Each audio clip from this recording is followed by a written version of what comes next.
Ce que tu vis n'est pas le fruit de la magie, mais de ta vibration intérieure. La vie ne répond pas à ce que tu demandes avec des mots, mais à ce que tu incarnes réellement. Tu peux prier, répéter des affirmations ou supplier autant que tu veux, si ton monde intérieur est dominé par la peur, le chaos, l'anxiété ou la culpabilité, c'est exactement ce que tu continueras d'attirer. L'univers ne se laisse pas convaincre par tes paroles, il capte ton énergie. Beaucoup souhaitent l'abondance sans discipline, l'amour sans amour-propre, la santé sans respect de leur corps ou encore le succès sans effort. Ils veulent tout recevoir sans être capables de le soutenir. Et c'est pour cela qu'ils perdent, car l'extérieur ne peut pas maintenir ce que l'intérieur n'est pas prêt à gérer. Tu attires ce qui correspond à ton identité, non à ton désir. Le véritable changement commence quand tu cesses de demander et que tu oses transformer ta racine intérieure. Les relations, habitudes et environnements qui t'entourent peuvent parfois drainer ton énergie et freiner ton évolution. Tant que tu n'en prends pas conscience et que tu n'agis pas, aucune méthode d'abondance ne fonctionnera. Ce que je vais partager avec toi, ce sont 8 principes concrets, issus du stoïcisme, de la vraie spiritualité et de la compréhension de l'énergie. Il ne s'agit pas de belles phrases, mais de décisions, d'actions quotidiennes, de transformations intérieures capables de modifier ta réalité entière. Reste attentif jusqu'au bout, tu verras qu'il ne s'agit pas de chance, mais d'apprendre à créer ta vie depuis l'intérieur plutôt que de la mendier. Principe 1. Ne demande pas plus, deviens ce que tu recherches. Un aimant n'a pas besoin de courir après le métal, il attire naturellement ce qui vibre à sa fréquence. Toi aussi, tu es un aimant. Tu n'attires pas ce que tu désires, mais ce que tu incarnes. Tu n'attires pas ce qui te manque, mais ce que tu vibres. C'est là que beaucoup se trompent, ils croient qu'en demandant, en répétant des affirmations ou en multipliant les rituels, l'univers leur donnera ce qu'ils veulent. Mais l'univers n'écoute pas tes paroles, il ressent ton état intérieur. Si tu veux l'amour, mais que tu ne te respectes pas toi-même, tu attireras des relations où ce manque de respect se répète. Si tu veux l'abondance, mais que tu passes ton temps à dire « je n'ai pas assez », tu vibreras dans le manque et tu continueras de créer du manque. Si tu veux du respect, mais que ton dialogue intérieur est rempli de jugement et de critiques envers toi-même, tu projetteras cette énergie à l'extérieur et recevras le même traitement. La vie n'est pas une loterie où l'on gagne ce qu'on demande. C'est un miroir. Et ce miroir reflète exactement qui tu es à l'intérieur. La racine du problème, croire que demander suffit. Nous avons été conditionnés à croire que la prière, les affirmations ou les souhaits suffisent. Mais demander sans changer revient à planter des graines dans une terre stérile. Rien ne poussera. Marc Aurèle le résumait ainsi, ton âme prend la couleur de tes pensées. Tes pensées créent tes émotions. Tes émotions dictent tes actions. Tes actions répètent tes habitudes. Tes habitudes façonnent ton identité. Et ton identité devient le filtre par lequel tu attires tes expériences. Autrement dit, tu n'obtiens pas ce que tu veux, tu obtiens ce que tu es. Passer du rôle de victime au rôle de créateur. Tant que tu demandes, tu reconnais implicitement que tu n'as pas.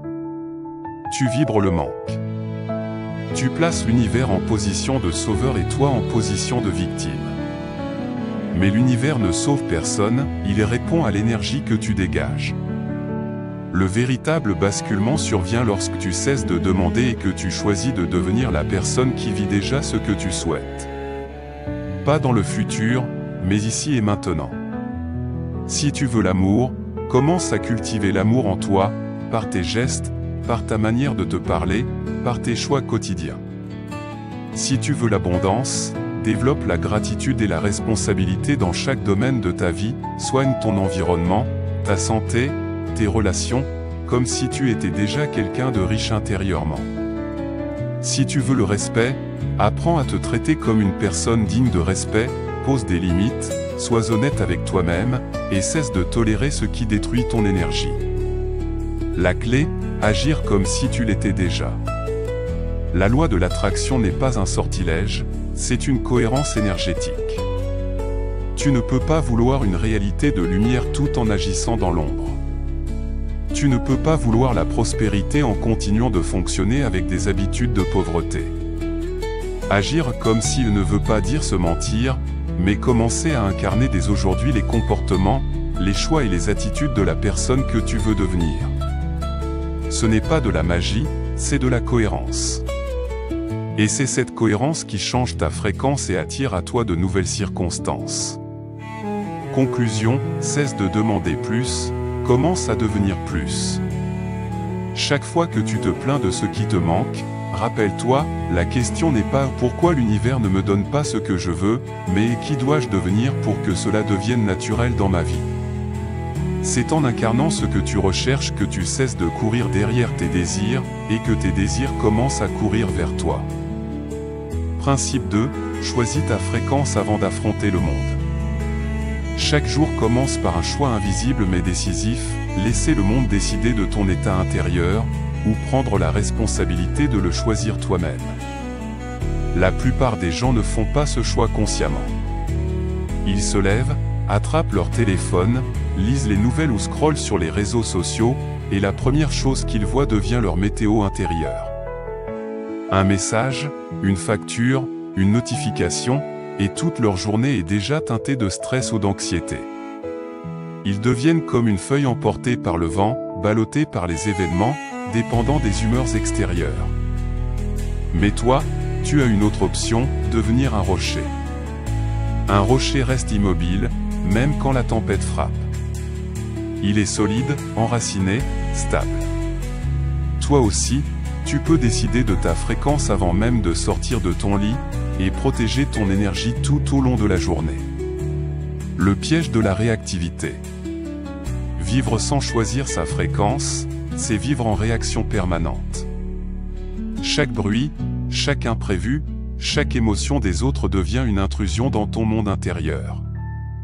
Et quand ton état dépend de l'extérieur, tu n'es jamais libre. Épictète, le philosophe stoïcien, le résumait ainsi, ce qui trouble les hommes, ce ne sont pas les choses, mais les jugements qu'ils portent sur ces choses. Autrement dit, ce n'est pas l'événement qui t'affecte, mais la signification que tu lui donnes. Un retard, un conflit, un problème ne sont pas en eux-mêmes une prison. C'est ton interprétation qui devient une cage. Et si tu ne décides pas à l'avance de ton état intérieur, tu finiras piégé dans cette cage. La puissance d'un choix matinal. Avant même que le monde extérieur frappe à ta porte, tu peux définir ton programme intérieur. Il ne s'agit pas de fuir les réalités de la vie, mais de te préparer à y répondre avec une énergie choisie plutôt qu'imposée. Cela peut se faire par des rituels simples, la gratitude dès le réveil, pour orienter ton esprit vers ce qui est déjà présent plutôt que vers ce qui manque. La respiration consciente ou la méditation, pour calmer le mental est ancrée dans ton centre. Une affirmation claire, aujourd'hui, je choisis la paix, la clarté et la confiance, peu importe ce qui arrive. Le silence avant les écrans, afin que ton premier contact ne soit pas une distraction extérieure, mais une intention intérieure. Ces gestes peuvent sembler petits, mais ils définissent ta fréquence. Et ta fréquence détermine comment tu traverses le chaos. Être le rocher au milieu de la tempête. Choisir sa fréquence, ce n'est pas se protéger dans une bulle, c'est devenir inébranlable au milieu du bruit. Ce n'est pas attendre que le monde devienne calme pour être en paix, mais cultiver la paix en toi, quoi qu'il arrive. Imagine deux personnes coincées dans le même embouteillage. L'une s'énerve, klaxonne, insulte, s'empoisonne intérieurement. L'autre respire, écoute un podcast, utilise ce temps comme une opportunité de réflexion. Le fait est le même, mais leur fréquence est différente. Et cette différence change toute l'expérience. La vraie liberté, c'est cela, protéger ton énergie, rester centré, refuser de donner ton pouvoir aux circonstances. La clé, devenir le maître de ton état. Si tu attends que le monde soit parfait pour être en paix, tu attendras toujours. La paix n'est pas donnée, elle se construit. L'énergie que tu portes le matin devient le filtre à travers lequel tu interprètes chaque événement de la journée. En choisissant ta fréquence avant d'affronter le monde, tu n'élimines pas les problèmes, mais tu changes ton rapport à eux. Et en changeant ton rapport, tu changes ta vie. Conclusion, chaque matin, demande-toi, qui décide de mon état aujourd'hui, le monde ou moi? Sois le rocher, pas la feuille. Choisis ta fréquence, et le chaos ne sera plus un maître, mais un décor. Principe 3, traite ton corps comme ton temple. Ton corps n'est pas un simple assemblage de muscles, d'os et de chair. C'est ton temple, ton véhicule, ton refuge et ton bouclier. Tout ce que tu veux accomplir dans ta vie ou tes rêves, tes projets, tes relations passent par lui. Ignorer ce fait, c'est comme vouloir traverser l'océan dans un bateau percé, tu finiras par couler avant même d'avoir atteint la rive. Le paradoxe moderne, l'esprit contre le corps. Beaucoup aspirent à une vie spirituelle élevée, à une paix intérieure profonde, mais négligeant leur corps au quotidien. Ils veulent méditer, mais dorment à peine. Ils parlent d'énergie, mais s'alimentent de produits morts. Ils cherchent la clarté, mais s'enferment dans la fatigue chronique. On oublie que l'esprit et le corps ne sont pas deux entités séparées. Ton énergie mentale, ta capacité de concentration, ta créativité dépendent directement de la qualité de ton sommeil, de ton alimentation, de ta respiration et de ton mouvement. Un esprit clair exige un corps solide. Le piège, voir le soin du corps comme une contrainte, prendre soin de son corps n'est pas une punition, ni une corvée. Ce n'est pas un sacrifice que tu fais pour plus tard, c'est un acte d'amour et de responsabilité envers toi-même. Ce n'est pas non plus une question d'esthétique ou de muscles visibles ou de standards imposés, mais une question de vitalité, d'équilibre et de longévité. Tu ne prends pas soin de ton corps pour plaire aux autres, tu le fais pour soutenir ta mission de vie. Le corps comme allié de ton esprit. Un corps faible rend l'esprit vulnérable. La fatigue te rend impatient. Le désordre alimentaire brouille ton humeur. Le manque de mouvement bloque ton énergie vitale. A l'inverse, quand ton corps est respecté et nourri, ton esprit s'élève naturellement. Les stoïciens eux-mêmes, pourtant centrés sur l'esprit, rappelaient l'importance de l'hygiène et de la discipline physique. Marc Aurèle écrivait « Il est honteux que l'âme soit la première à céder, alors que le corps peut encore tenir. » Le temple doit être digne de l'esprit qui l'abrite. Des pratiques concrètes pour honorer ton temple. Traiter ton corps comme ton temple, c'est revenir à des piliers simples mais puissants, sommeil, protéger tes nuits comme tu protégerais un trésor. Rien ne remplace un corps reposé. Alimentation, nourrir tes cellules, pas tes compulsions. Choisir des aliments vivants qui donnent de l'énergie au lieu de la voler. Mouvement, le corps est fait pour bouger. Pas besoin de performance extrême, marche, respiration, étirement, force l'essentiel et la régularité. Discipline, honorer des routines de santé, même quand tu n'en as pas envie. La liberté naît de la discipline. Conclusion, ton temple, ta responsabilité. Si tu veux une vie extraordinaire, commence par renforcer le socle, ton corps. Chaque repas, chaque nuit, chaque entraînement est une prière silencieuse que tu adresses à ton temple. Ne cherche pas la perfection, cherche la cohérence. Ne cherche pas l'esthétique, cherche la vitalité. Parce qu'un esprit brillant dans un corps négligé finit toujours par s'éteindre. Ta mission ne mérite pas un bateau percé. Construis un temple solide, et ton esprit aura l'espace pour s'élever. Principe 4, vivre avec cohérence, même seul. Ce qui détruit une vie, ce n'est pas une faute isolée, mais l'incohérence répétée entre ce que tu dis et ce que tu fais. Le problème n'est pas l'erreur ponctuelle où tout le monde trébuche, mais l'habitude de se trahir soi-même. Porteur un masque devant les autres est inutile, l'univers ne répond pas à ton image publique, mais à ton énergie réelle. Les apparences trompent les hommes, mais pas la vie. La véritable mesure de ton intégrité. La cohérence n'a rien à voir avec la perfection.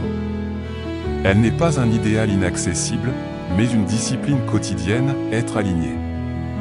Agir selon tes principes, surtout quand personne ne regarde, c'est là que se construit ta véritable force intérieure. C'est facile de paraître vertueux quand les regards sont tournés vers toi. Mais qui es-tu quand la porte est fermée, quand il n'y a ni témoin ni validation extérieure? C'est là que se révèle ton identité réelle. Les stoïciens disaient, le vrai caractère d'un homme se mesure à ce qu'il fait dans l'ombre. L'impact de l'incohérence invisible.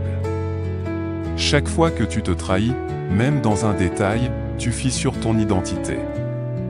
Tu perds confiance en ta propre parole. Et petit à petit, tu n'oses plus rêver grand, parce qu'une voix en toi répète, tu ne tiendras pas. À l'inverse, chaque fois que tu tiens parole avec toi-même, même dans les plus petites choses, un entraînement, une habitude, une décision où tu renforces ton pouvoir. Tu deviens ton propre allié, au lieu d'être ton propre saboteur. La confiance en soi ne vient pas des compliments des autres, mais de la certitude intérieure que tu peux compter sur toi. Le masque social, l'illusion qui fatigue. Beaucoup dépensent une énergie immense à maintenir une façade. Ils parlent de discipline mais vivent dans le désordre. Ils prêchent la sincérité mais se mentent en silence. Cette incohérence épuise, car porter un masque en permanence est plus lourd que de vivre dans l'alignement. Un esprit libre n'a rien à cacher. Il ne cherche pas à paraître, il cherche à être. Comment cultiver la cohérence? Vivre avec cohérence ne signifie pas réussir tout le temps, mais refuser de se trahir. Cela peut se pratiquer ainsi, des principes clairs, définis ce qui est non négociable pour toi, exemple, ne pas mentir, respecter ton corps, parler avec respect. Des petites victoires, commence par tenir parole sur les détails. Si tu dis que tu médites 5 minutes, fais-le. Ce sont ces petits actes qui construisent ton intégrité. L'honnêteté radicale, quand tu échoues, reconnais-le sans masque. L'échec avoué renforce, le mensonge affaiblit. L'alignement dans la solitude, observe-toi quand personne ne regarde. C'est là que ton moi profond se façonne. Conclusion, la puissance d'un être aligné. La cohérence crée une énergie magnétique.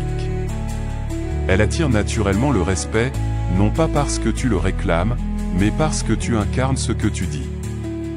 Chaque masque finit par tomber, mais l'alignement ne s'effondre jamais.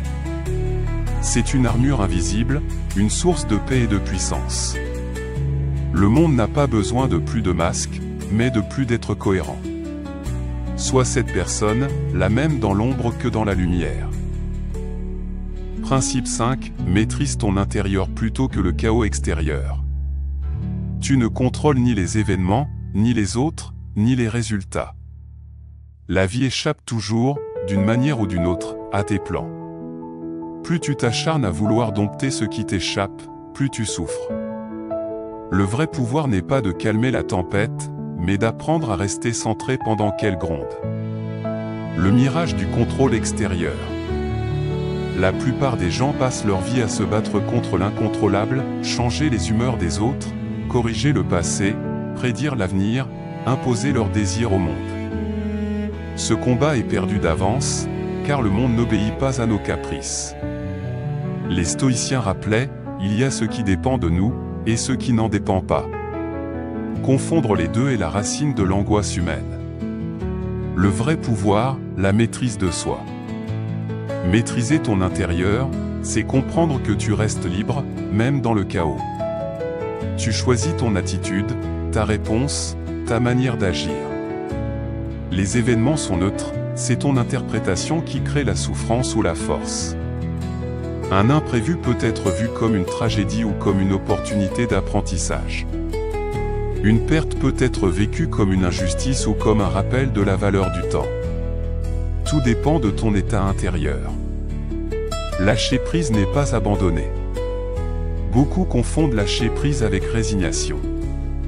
Mais lâcher prise, ce n'est pas renoncer à agir, c'est rediriger ton énergie vers ce qui est vraiment entre tes mains. Tu ne contrôles pas le résultat, mais tu contrôles ton effort. Tu ne contrôles pas l'opinion des autres, mais tu contrôles ton intégrité. Tu ne contrôles pas le climat, mais tu contrôles ta manière de t'habiller. Cette distinction change tout. Tu cesses d'être une victime des circonstances pour devenir un maître de ton attitude. Les pièges de l'impuissance. Quand tu oublies ce principe, tu deviens esclave de l'extérieur, tu t'énerves contre les embouteillages, comme si la route devait se plier à ta volonté. Tu rumines des blessures passées, comme si penser plus fort pouvait réécrire l'histoire. Tu attends que les autres changent pour être enfin en paix. C'est l'illusion qui épuise. Car le monde ne se calmera pas pour toi. Pratique pour cultiver la maîtrise intérieure. Le filtre stoïcien, face à chaque problème, demande-toi, est-ce que cela dépend de moi? Si oui, agis. Sinon, lâche.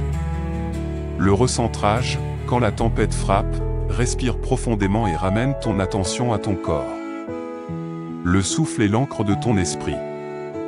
La gratitude active, focalise-toi chaque jour sur 3 choses que tu contrôles et que tu as honorées, un choix, une action, une discipline tenue.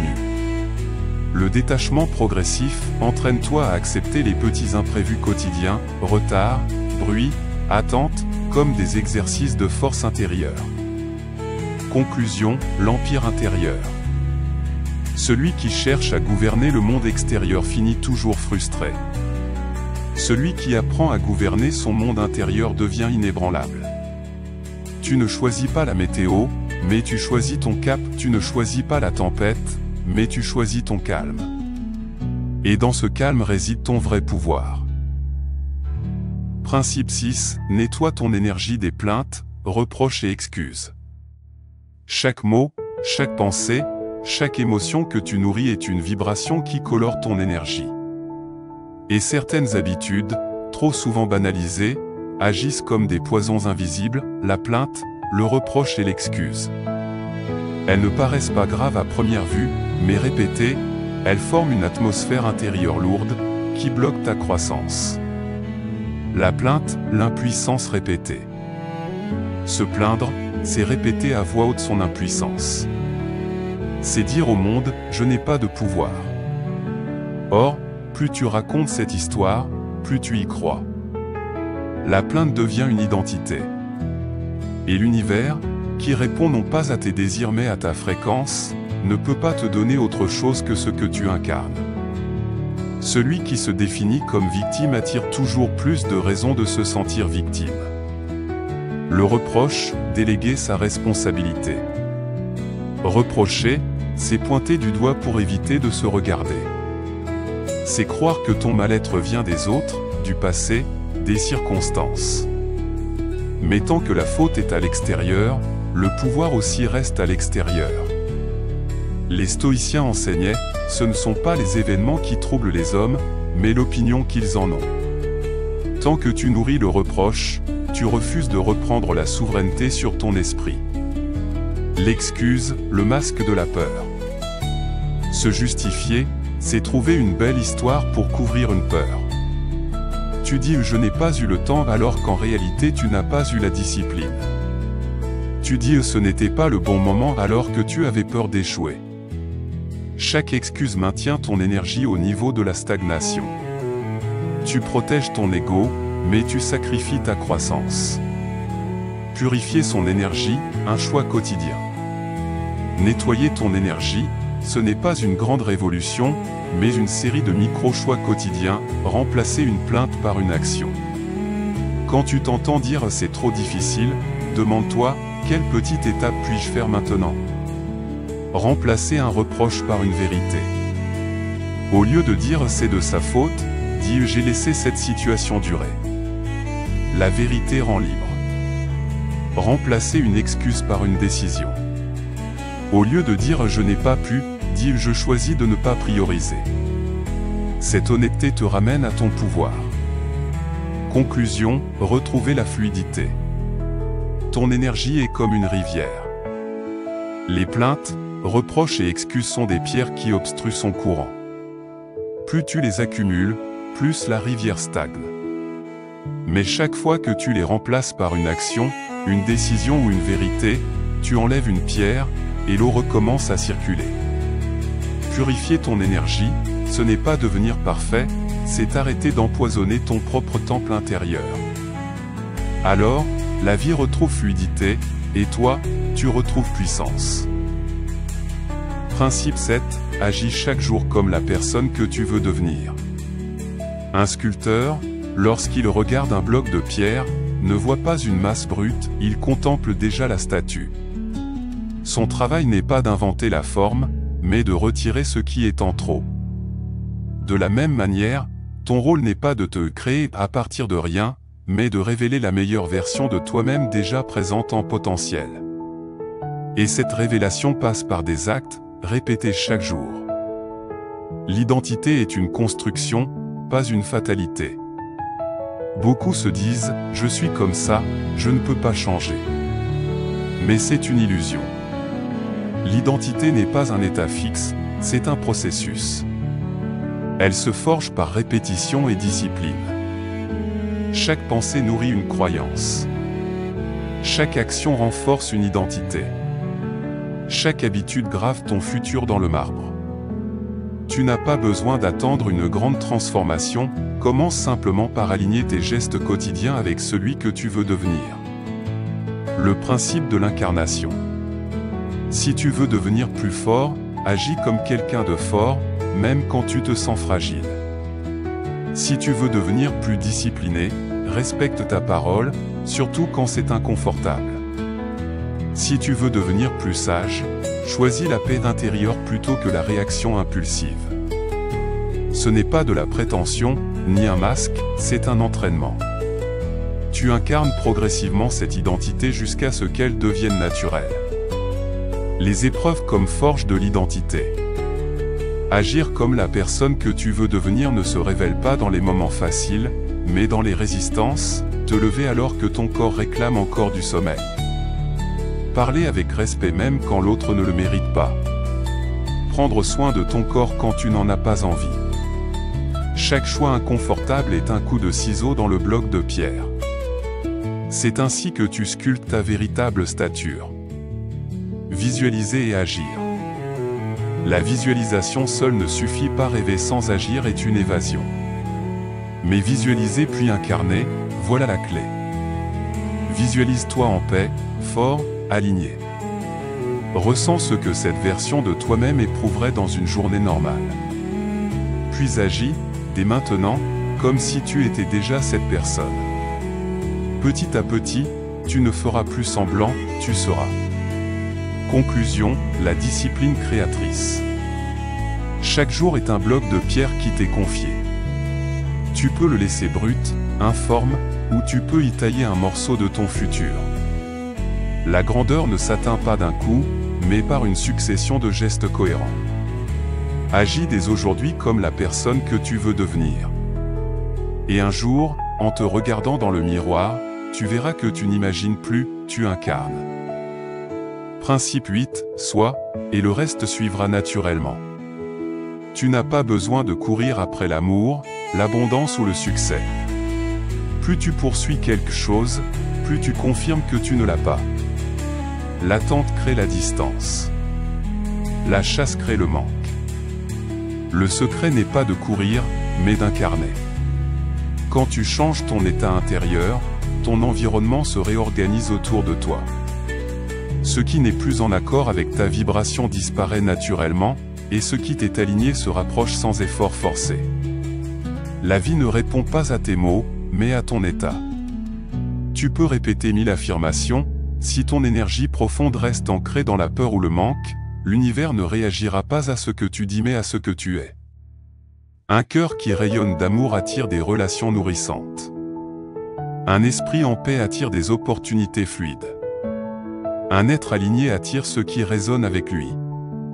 Tu ne crées pas en suppliant, mais en incarnant.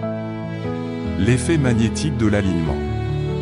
Un aimant n'a pas besoin de courir après les morceaux de métal, il les attire naturellement. Toi aussi, tu deviens un aimant lorsque tu incarnes déjà l'état intérieur que tu désires. Tu veux l'amour? Sois amour. Tu veux l'abondance? Sois gratitude. Tu veux la réussite? Sois discipline. Le monde extérieur finit toujours par refléter ton monde intérieur. Devenir la cause, pas l'effet. Beaucoup attendent un miracle extérieur avant de changer. Quand j'aurai plus d'argent, je serai serein. Quand j'aurai trouvé la bonne personne, je m'aimerai. Quand j'aurai réussi, je me sentirai confiant. C'est l'inverse. Commence par être serein avec peu. Aime-toi avant la rencontre. Agis avec confiance avant la réussite. Tu n'attires pas parce que tu attends, tu attires parce que tu es déjà la cause vivante de ce que tu désires. La fluidité du détachement. Lorsque tu incarnes déjà ce que tu veux vivre, tu n'as plus besoin de courir, de convaincre, de forcer. Tu avances avec une énergie claire, et la vie se réorganise autour de toi. Ce qui est aligné vient à toi. Ce qui ne l'est plus s'éloigne. Tu n'as pas besoin de lutter, tu laisses simplement la gravité intérieure faire son travail. Tout commence de l'intérieur. Cesse d'attendre des miracles. Deviens le miracle. Ta vibration est ton langage le plus puissant. Sois, et le reste suivra naturellement. Tu viens de découvrir 8 principes puissants. 8 clés pour arrêter de courir après la vie et commencer à la créer depuis l'intérieur. Souviens-toi, quand tu changes, tout change. Pas par magie, mais par loi naturelle. Change ton intérieur, et ton extérieur changera. Tu es le centre, tu es la source, tu es le message. Merci d'avoir été là jusqu'au bout. Si tu es encore là, commente « Je suis stoïcien » pour montrer que tu fais partie de ceux qui choisissent de grandir vraiment. Et n'oublie pas, continue à cultiver ton esprit stoïque. Si ce message t'a parlé, mets un pouce bleu, partage cette vidéo avec un ami qui en a besoin. Et surtout, abonne-toi, parce que chaque semaine, on avance ensemble vers plus de force, de sagesse et de clarté.